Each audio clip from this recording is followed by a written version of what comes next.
अस्सलाम वालेकुम ऐं खुश आमदीद। असां तव्हांखे पहिरियां ॿुधाए चुका आहियूं त कोविड-19 जी टेस्ट कॾहिं कराइणु घुरिजे ऐं काथां कराइणु घुरिजे। अॼु अव्हांखे ॿुधाईंदासीं त कोविड-19 जी तशख़ीस जे लाइ कहिड़ियूं टेस्टूं कराइणु घुरिजनि। ईअं त अव्हांखे कंहिं क़िस्म जी ॻणती करण जी ज़रूरत न आहे, छाकाणि त हीअ टेस्ट हमेशह को डॉक्टर या वरी कंहिं इदारे जी सलाह सां थींदी आहे। पर अव्हांजी ॼाण जे लाइ हिन वीडियो में हर उन टेस्ट जे लाइ ॿुधाईंदासीं जेके असांजे इदारनि में मौजूदु आहिनि। नंबर पहिरियों PCR। ही सभ खां एतबार जोगी टेस्ट आहे। जॾहिं कोविड-19 जा जरासीम असांजे जिस्म में दाख़िल थियनि था, ही टेस्ट 1 खां 2 ॾींहं जे विच में असांखे पॉज़िटिव रिज़ल्ट ॾेखारींदी आहे। ही टेस्ट नक या काकड़े जे पोएं हिसे में स्वाब जे ज़रिए कई वेंदी आहे।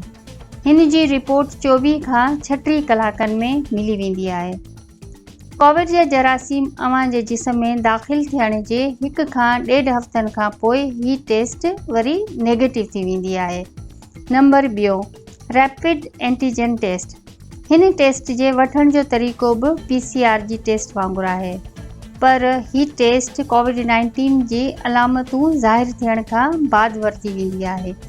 हिन टेस्ट जो ही फ़ाइदो आहे त हिन जी रिपोर्ट अव्हांखे 1 खां 2 कलाकनि जे विच में मिली वेंदी।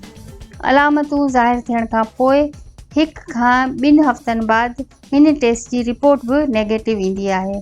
मतिलब त हिन ॾींहंनि बाद टेस्ट कराइण ऐं कोरोना वायरस जी शनाख्त नथी थी सघे। इन खां अलावा 2 ॿियूं टेस्टूं रत जे ज़रिए कयूं वेंदियूं आहिनि, कोविड एंटीबॉडी 1GG ऐं ॿी कोविड एंटीबॉडी 1GM। ही ॿई टेस्ट डॉक्टर जी सलाह सां कराइणु घुरिजनि। ही टेस्टूं कोविड जूं अलामतूं ज़ाहिर थियण खां 2 हफ़्तनि खां बाद थियनि थियूं। ही टेस्टूं सिर्फ़ु इहो ॿुधाईंदियूं आहिनि त 2 या 3 हफ़्तनि खां पहिरियां तव्हांखे कोविड जी बीमारी थी हुई या न। जेकॾहिं ही वीडियो पसंदि आई हुजे त हिन चैनल खे सपोर्ट करियो।